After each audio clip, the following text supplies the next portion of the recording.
यदा यदा हि धर्मस्य ग्लानिर्भवति भारत। सत्य ही है, जब जब इस पृथ्वी पर अधर्म, अहंकार और पाप बढ़ता है, भगवान स्वयं ही अवतरित होते हैं हमें बचाने के लिए। आज अपने अपने घरों में बैठे हम शायद किसी ऐसे ही चमत्कार का इंतजार कर रहे हैं, परंतु प्रसन्नता का विषय यह है कि हम अपने परिवारजनों के साथ सुरक्षित हैं और हर घर में रामायण और महाभारत देखा जा रहा है।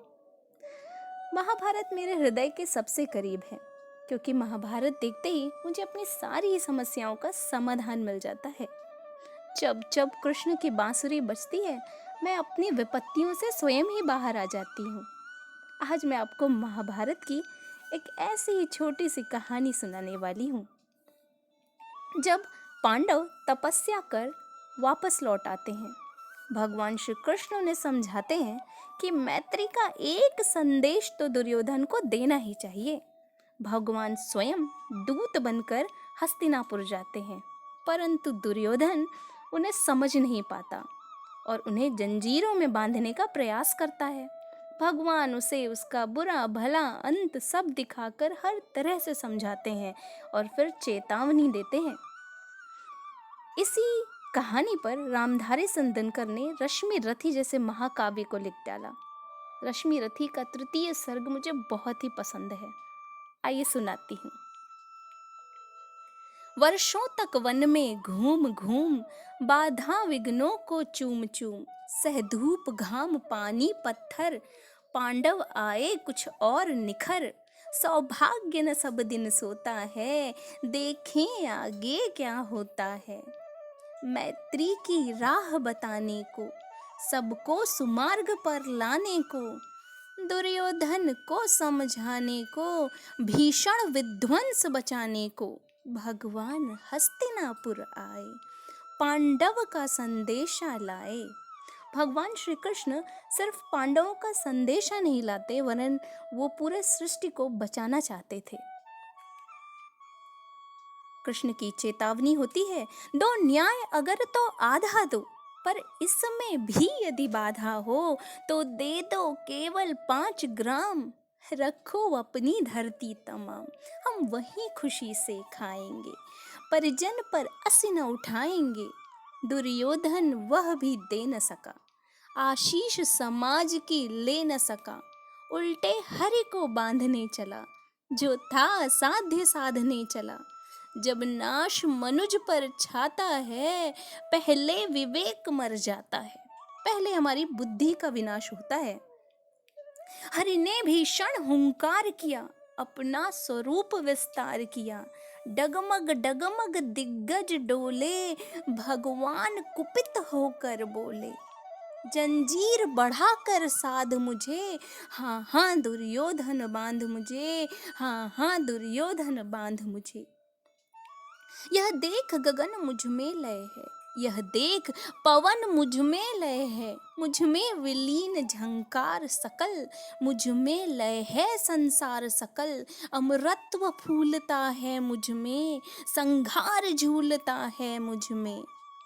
उदयाचल मेरा दीप्त भाल, भूमंडल वक्षस्थल विशाल, भुज परिधिबंध को घेरे हैं, मैनाक मेरु पग मेरे हैं। दीपते जो ग्रह नक्षत्र निकर, सब हैं मेरे मुख के अंदर। दृग हो तो दृश्य कांड देख, मुझ में सारा ब्रह्मांड देख। भगवान दुर्योधन को समझाते हैं कि देख रे मूढ़ देख, चर अचर जीव जगक्षर अक्षर, नश्वर मनुष्य सुर जाति अमर। शतकोटि सूर्य शतकोटि चंद्र, शतकोटि सरित सर सिंधु मंद्र। शतकोटि विष्णु ब्रह्मा महेश, शतकोटि विष्णु जलपति धनेश। शतकोटि रुद्र शतकोटि काल, शतकोटि दंडधर लोकपाल। जंजीर बढ़ाकर साध इन्हें, हाँ हाँ दुर्योधन बांध इन्हें, हाँ हाँ दुर्योधन बांध इन्हें।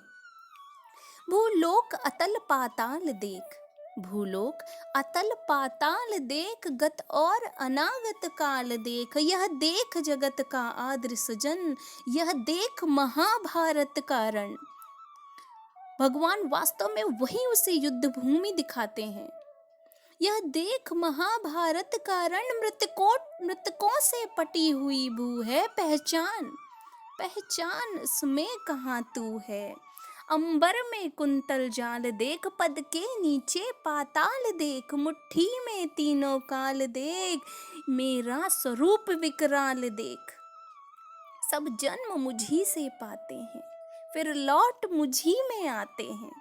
जिह्वा से कड़ती ज्वाल सघन, सांसों में पाता जन्म पवन। पड़ जाती मेरी दृष्टि जिधर, हंसने लगती है सृष्टि उधर। मैं जब भी मूंदता हूँ लोचन, छा जाता चारों ओर मरण। बांधने मुझे तो आया है।